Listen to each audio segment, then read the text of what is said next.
துவாரக மேற்கு சமுத்திரம் கிருஷ்ணன் இருக்கிற இடம். ஆட்டோவில் போனார், பஸ்ஸில் போனார், ட்ரெயினில் போனார், ஃப்ளைட்டில் போனார், ஸ்லோகமே இல்லை, உடனே துவாரகை. புருஷனானாலும் ஹிருதயம் தெரிஞ்சுதான் பழகும், குழந்தைகளானாலும் அவ மனசு தெரிஞ்சுதான் பழகும். இதெல்லாம் கூட தெரியாட்டா அவன் லோகத்தில் பழகிறதுக்கு அன்ஃபிட். இது என்னோடது, இது என்னோடதுங்கிற மாதிரி இருக்கும். அது மாதிரி ஜால்ராசத்தை எட்டி கேட்கும் போது இது என்னோடதும் பணம் ஒருத்தம்.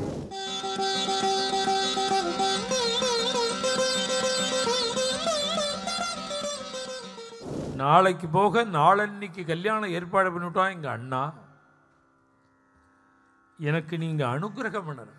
என்ன அனுகிரகம்னா, எனக்காக ஒரு காரியம் பண்ணுவேளா? என்ன காரியம்னா, நான் ஒரு லெட்டரை தரேன், இந்த லெட்டரை கொண்டு போய் கிருஷ்ணன்ட்ட கொடுத்து, கிருஷ்ணன்ட்ட கொடுங்கோன்னா அவர் பார்த்தார். இதை விட எனக்கு என்னடி ஜோலின்னு அவர். இன்னும் கோர்ட்டுக்கு போகணுமா, பேங்க்குக்கு போகணுமா, ஆஃபீஸா, எனக்கு என்ன வேலை? இதை விட என்ன வேலைன்னா, இது ருக்மிணி கல்யாணம், சுருக்கமாக ருக்மிணி கல்யாணம் தான் சொல்ல போகிறேன். இப்போ இதை விட என்ன காரியம்னார். கிளம்பிவிட்டார் பாகவதர். லெட்டரை வாங்கினுட்டார். லெட்டர் எடுத்துட்டு நேராக துவாரகை போயிட்டார். ஆட்டோவில் போனார், பஸ்ஸில் போனார், ட்ரெயினில் போனார், ஃப்ளைட்டில் போனார், ஸ்லோகமே இல்லை, உடனே துவாரகை. ஏன்னா இங்கேருந்து துவாரகை, நாக்பூர் தான் ருக்மிணி தேவி ஊர். நம்ம தேசத்தை பரிஸ்திதி சொல்கிறேன். ஏன் டெல்லி போகும்போது நாக்பூர் தாண்டி தானே போகிறோம். மகாராஷ்டிராவோட ஒரு ஓரம் அது. அந்த நாக்பூர் ருக்மிணி தேவியோட ஊர். துவாரக மேற்கு சமுத்திரம் கிருஷ்ணன் இருக்கிற இடம். அங்கேருந்து கிருஷ்ணன் இங்கே வரத்து 12 மணி நேரம் டிராவல் பண்ணினாராம் தேரில். 12 மணி நேரம் டிராவல் பண்ணணும் ரதத்தில். அந்த தூரம் இந்த பிராமணனுக்கு ஆட்டோ உண்டா, கார் உண்டா? இவரால் எப்படி போக முடியும்? இவரோட நட. லெட்டரை வாங்கிட்டார்னார், அடுத்த மாதிரி துவாரகை போயிட்டார்னார். எப்படி போக முடிஞ்சதுன்னா, கண்ணை மூடினாராம். அடாடா, நாளைக்கு போக நாளன்னைக்கு கல்யாணம் ஆச்சே, இந்த குழந்தை தபிக்கிறாளே, இது கிருஷ்ணன்ட்ட கொண்டு கொடுக்கணுமே, அவனும் உடனே வரணுமே, நாம் எப்படி இங்கேருந்து போவோம்? நமக்கு வண்டியா, வாகனமா, என்ன வசதி? ஆனால் அந்த குழந்தையோட கஷ்டம் நிவர்த்தி ஆகணும்னு கண்ணை மூடி ஏதோ பிரயத்தனப்பட்டு துவாரகை போய் சேர்ந்துருவோம்னு கண்ணை துறக்கிறார். துவாரகையாம் அது. கண்ணை மூடின்னு இருக்கும்பொழுது விதர்ப தேசம், நாக்பூர். கண்ணை திறந்து பார்த்தா துவாரகை. என்னமாய்யா இவரால் போக முடிஞ்சதுன்னா, அவருக்குன்னா கல்யாணம் ஆகணும். கல்யாணம் யாருக்கு? கிருஷ்ணனுக்கு. அதனால அவர் என்ன பண்ணார்னார், கண்ணியமைக்கிற நேரத்தில் கண்மூடி கண் துறக்கிறதுக்குள்ள இந்த பாகவதரை குண்டு கட்டா தூக்கி கொண்டு போய் துவாரகையில் விட்டு, அவர் அவசரமாக முக்கியமான விஷயமா வந்திருக்கார். கிருஷ்ணனை பர்சனலாக பார்க்கணும்னு உடனே அவர் விசாரித்தார், நான் கிருஷ்ணனை பார்க்கணும்னு. இது சிரமமே இல்லை. இந்த ஜால்ரா சத்தம் கேட்டால் போகும். சிப்ளா கட்ட சத்தம், ஜால்ரா சத்தம் கேட்டால் வாசலில் இருக்கிற சோல்ஜர்ஸ் எல்லாம் தூக்கின்னு போய் கிருஷ்ணன்ட்ட கொண்டு விட்டுடுவோம். நம்பூர் மாதிரி கிடையாது. கொஞ்சம் சாதுவா 2 கட்டான வந்தால் வாசல்லேயே ஐயா சுவாமி முதலாளி போயிட்டாருங்கிற மாதிரி வாசல் நிற்கிறவன் மங்களமாக சொல்லுவான். அவர் எஜமா ஊரில் இல்லை, சார் ஊரில் இல்லைன்னு சொல்லுவோம், சார் போயிட்டார் அப்படிங்கிற பாருங்க. அது அந்த தர்மம் கிடையாதுங்க. பிரதீகாரை பிரவேசிதா, குண்டு கட்டா தூக்கி கிருஷ்ணன்ட்ட கொண்டு விட்டுட்டான். ஏன் தெரியுமோ?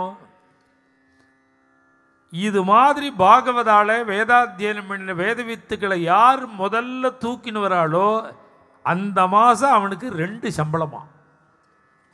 பிரம்மண்ய தேவனும் பக்தவத்சலன் பாகவத பிரியன்.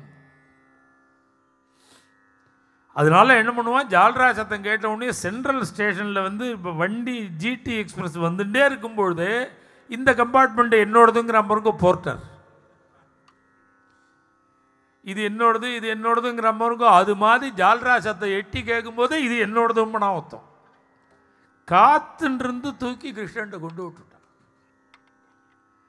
பகவான் என்ன பண்ணார், ஒரு பாகவதோத்தமர் வராருன்னே தன்னுடைய ஸ்தானத்திலேருந்து எழுந்துண்டு அவரை கையை கூப்பி வரவேற்று உபச்சாரம் பண்ணி சுவாகத்தம் சொல்லி அவரை முதல்ல சாப்பிட சொன்னான். வந்தவரை தம் புக்தவந்தம் விஸ்ராந்தம், சாப்பிட சொல்லி ரெஸ்ட் எடுத்துக்க சொல்லி 3 மணிக்கு வாங்கோன்னு அவரை 3 மணிக்கு வர சொல்லி அவரை ஒரு ஆசனம் போட்டு உட்காத்தி வச்சு, நீங்கள் ரொம்ப தூரத்துலேருந்து வந்திருக்கீங்களே, என்னை பார்க்க வந்திருக்கீங்களா, எங்கள் அண்ணாவை பார்க்க வந்திருக்கீங்களா, இதெல்லாம் கேட்கணுமா? என்ன அவர் தட்டுக்கிட்டு அண்ணாவை பார்க்குறதுக்கு தம்பியை பார்க்க வந்திருக்கலாம். இவர் விசாரிச்சுக்கணுமோ, எல்லா சமாச்சாரத்தையும் கேட்டு வச்சுட்டு அது நான் இல்லேம்பாவும். நீங்கள் சொன்னீங்களே எல்லாத்தையும் கேட்டுப்பான். கேட்டுண்டு நீங்கள் நான் இல்லை, நீங்கள் அவர் அங்கே இருக்கார் போய் பாருங்க. என்ன லோகத்திலேயே புறத்தியார சமாச்சாரத்தை தெரிஞ்சுக்கிறதுல உள்ள இன்ட்ரெஸ்ட் எதுலேயுமே கிடையாது. அதில் உள்ள இன்ட்ரெஸ்ட் எதுலேயுமே கிடையாது. 2-4 பேராக பேசின்னு இருக்கும்போது, 10 பேராக பேசின்னு இருக்கும்போது ஒருத்தர் 2 3 ஒருத்தர் சார் இங்கே வாங்கூட அப்படின்னு கூப்பிட்டா என்ன அர்த்தம்? உங்கள் எல்லாருக்கும் நேரம் சொல்ல முடியாதுன்னு தானே அர்த்தம். இங்கே வாங்கன்னு கூப்பிட்ட உடனே சில 2 கட்டம் அதுவும் பின்னாடியே போய் இப்படிங்க, நீ இருக்க என்னன்னு தனியாக கூப்பிட்டேன். மேனர்ஸ் இதெல்லாம் கூட தெரியாட்டா அவன் லோகத்தில் பழகிறதுக்கு அன்ஃபிட். அவன் முதல்ல லோகத்தில் பழக தெரிஞ்சுக்கணும். புறத்தியார் என்ன நினைக்கிறா, நம்மளை பாரமாக நினைக்கிறாளா, பிரியமாக நினைக்கிறாளா, நம்மளை பற்றி இதை கூட புரிஞ்சு காட்டா அவன் புண்ணாக்குன்னு பேர். பழகிறது ரொம்ப ஒரு ஆர்ட். அது பிறருடைய ஹிருதயம், சம்சாரமானாலும் ஹிருதயம் தெரிஞ்சு தான் பழகணும். புருஷனானாலும் ஹிருதயம் தெரிஞ்சு தான் பழகணும். குழந்தைகளானாலும் அவள் மனசு தெரிஞ்சு தான் பழகணும். லோகத்தில் பழகிறதுங்கிறது ஒரு பெரிய ஆர்ட்டு. அது நிறைய விவேகம் வேணும், புண்ணியம் வேணும். எல்லாருக்கும் புண்ணியம் வேணும், அப்போ தான் நடக்கும். மேலும் இது போன்ற சிறப்பான நிகழ்ச்சிகளை காண இப்போவே லைக் பண்ணுங்க, ஷேர் பண்ணுங்க, மறக்காம சப்ஸ்கிரைப் பண்ணுங்க.